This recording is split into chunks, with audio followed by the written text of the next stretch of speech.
السلام عليكم ورحمة الله وبركاته.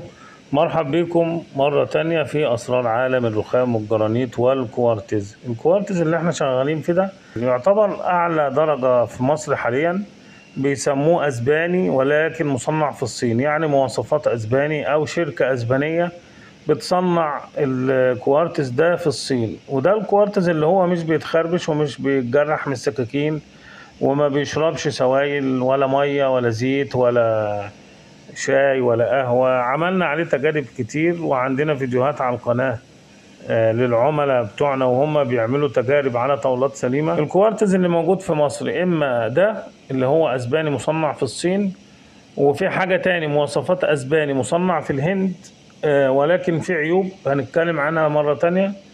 وفي حاجة مواصفات تركي أو صناعة تركي برضه هنتكلم عليها بعدين، بس لما نجربها لسه ما جربناهاش. وأنا بصراحة ما اشتغلتش في التركي، ناس كتير سألوني عليه. إن شاء الله قريب هجيب منه واشتغل واجربه الأول، لو عجبني هشتغل فيه، لو ما عجبنيش مش هشتغل فيه.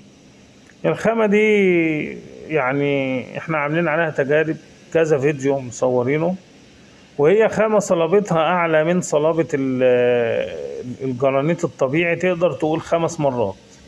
يعني لو عايز تكسر قطعة من ده، عايز قوة الضربة اللي هتكسر بيها تكون أقوى من الضربة اللي هتكسر بيها الجالاكسي مثلا، اللي هو أنشف حاجة.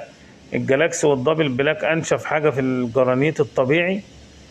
ده أصلب منه 5 مرات. عشان تكسر قطعة جالاكسي مثلا تكسرها اسهل من ده بكتير جدا.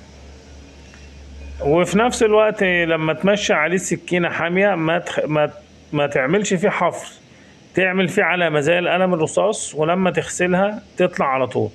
حطينا عليه مية نار ما أثرتش فيه، والتجارب موجودة على القناة في الفيديوهات. وحطينا تينر وحطينا ليمون وحطينا خل وحاجات كتير جدا ما أثرتش فيه. بصراحة الخامة دي ممتازة، وهو لمعته أقل شوية. يعني في ناس بتتخيل إن هو لازم يكون لامع جدا زي البورسلين، لا، هو الكوارتز الأصلي ما بيلمعش. يعني لو لقيت الكوارتز بيلمع لمعة شديدة جدا يبقى ده مش كوارتز أصلي، ده حاجة تانية. في حاجتين في السوق تاني اسمهم حاجة اسمها نانو كريستال، أنا عامل عنها برضو فيديوهات. والنانو كريستال دي برضو فيها عيوب هنتكلم عنها بعد كده، اللي عايز يعرف عيوبها يكتب لي في الكومنتات وانا ارد عليه. وفي الارتفيشال ده اشهر حاجة، اللي هو يعتبر شبيه الكوارتز لكن هو ملوش اي صلة بالكوارتز. هو عبارة عن حاجة معمولة كده، اي حاجة تخربشها، اي حاجة تبقع فيها، غير الكوارتز ده خالص. ولذلك انا ما بشتغلش في الخامات التانية دي. هناخد رأي الباشمهندس كده في المطبخ. باشمهندس ادينا رأيك بقى في شغل الكوارتز. لا، الله يكرمك يا شيخ خالد. شغل جميل وممتاز، ومواعيد الشيخ خالد بصراحة جميلة يعني، والناس اللي معاه ممتازين يعني. شكرا يا باشمهندس وألف مبروك ليكم.